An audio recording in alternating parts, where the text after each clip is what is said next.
Hey guys, so over the years I've made a lot of emergency stoves and emergency heaters, camping and cook stoves. I'm going to show you how to make the most simplistic fuel you can. This is super easy to do. It only involves a couple of steps and you'll have unlimited amounts of fuel for your camp, cook stove, or emergency heaters or stoves.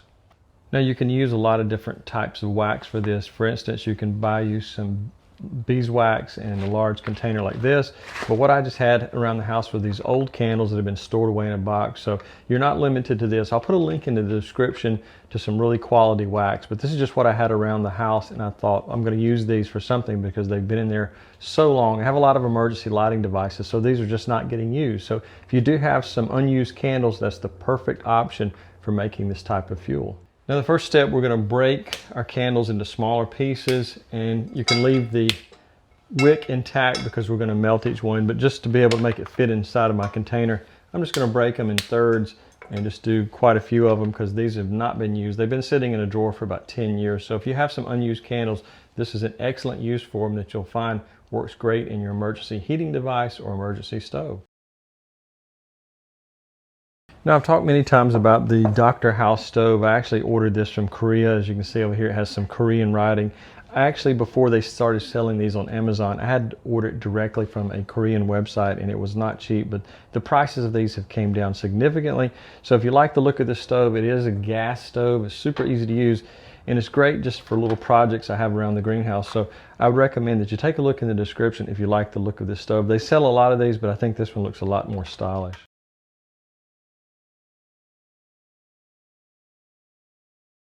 All right, our wax is completely melted, and if we need to, we can reheat this again, but we're just going to cut this off and we're going to transfer the hot wax to our next device.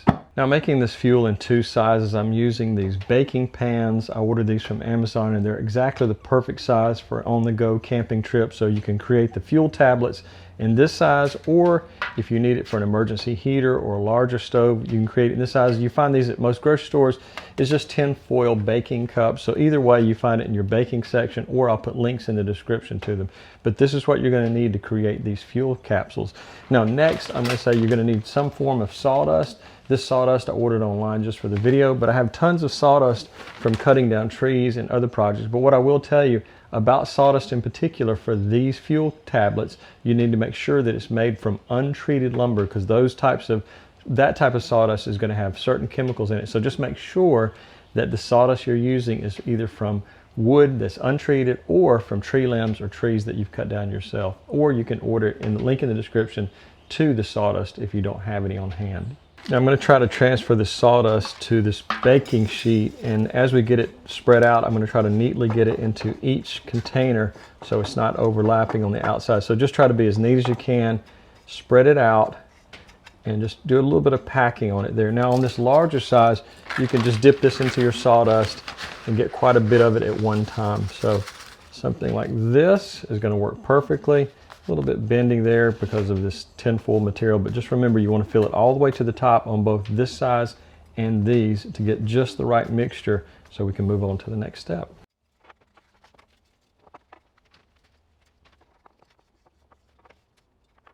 Now I've put some cardboard down on my workstation, and what I want to do is I want to get the wax as close as possible to these, and we're just going to carefully add the wax to each container one at a time until we get it completely filled, and just make sure it's as close to the surface as possible. You can always do a little bit of carving around the edge if it's not perfectly square, or whatever type of triangle, whatever type of baking sheet you have. So just remember, just keep adding wax until each one fills to the top. Now as far as the large container, we can use something much larger than this right here. This would take a while to fill this. So I'm going to say something like this camping mug we can dip in there, and it's better if you use something metal, and then you can slowly transfer it to your larger fuel. And this takes a little bit of effort not to spill it, and just keep going back and refilling your container until you see the wax is nearly filled to the top. It's perfectly normal to do that kind of bubbling there. But again, when you do this, it's better to put down some cardboard or some type of material that will prevent your wax from getting everywhere. So just keep adding your wax until you see it get to the top of your container here and just slowly add that. You don't have to get in a hurry because the wax is not going to harden that quick. So just keep doing that until you reach the top, and then we'll be ready to wait for it to dry. But I'm going to go back to our cookie sheet or our baking sheet and continue to add there as well.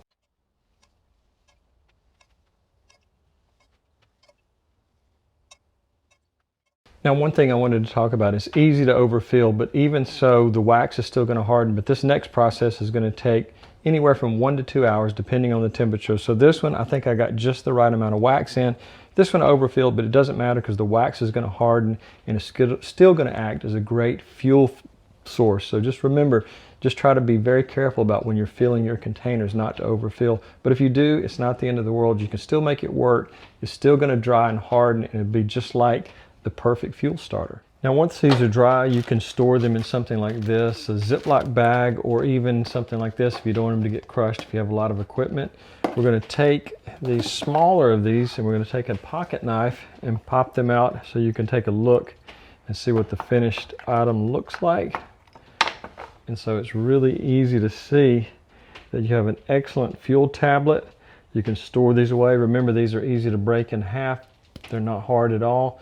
You can start a very small fire with one of these, and I'll show you inside of one of my homemade heaters how you can start it with just one of these. You can start a fire.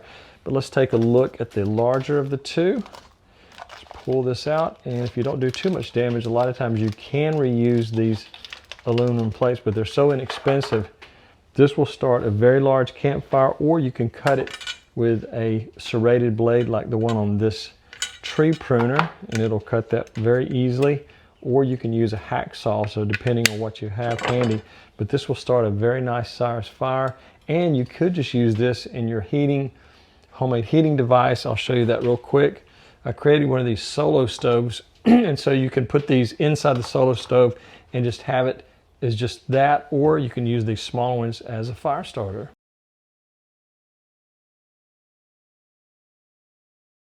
All right, and so let me just give you a quick demonstration of how you can cut these down to a smaller size with a blade like this.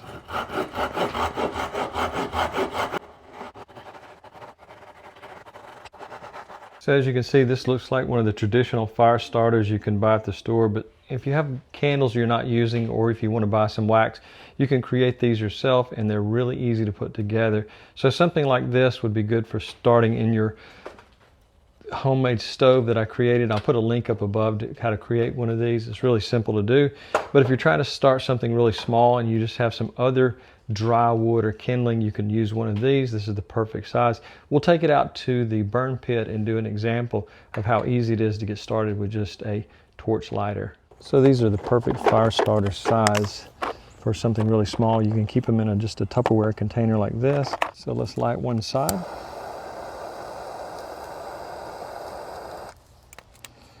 Let it build up some heat there. Just let it burn for just a second before we add it to our homemade stove. So we've lit one side of our little fuel tablets here. We're going to let it burn for just a second before we put it into our homemade stove, so it doesn't extinguish. Just let it get a good burn going there. I've added some small wood, some pine to it, and just letting that go. And just add this to our stove, and it will be burning like crazy before you know it. So guys, this makes an excellent fire starter. Also, if you have a lot of wet kindling and a lot of wood that will not light, this will definitely help it light. You can use it in emergency stoves.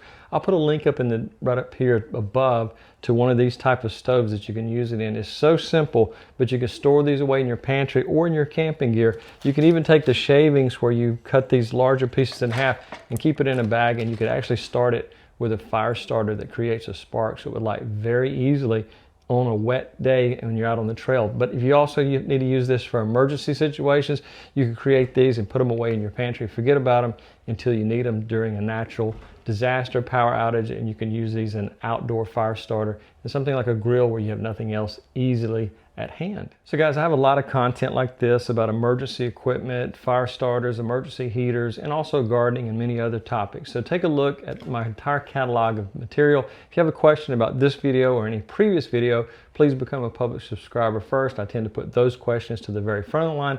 Also, if you'd like to see content and added content you can download, such as PDFs and other videos that are not on YouTube, take a look at the link in the description to my Patreon. You can see a lot of content there.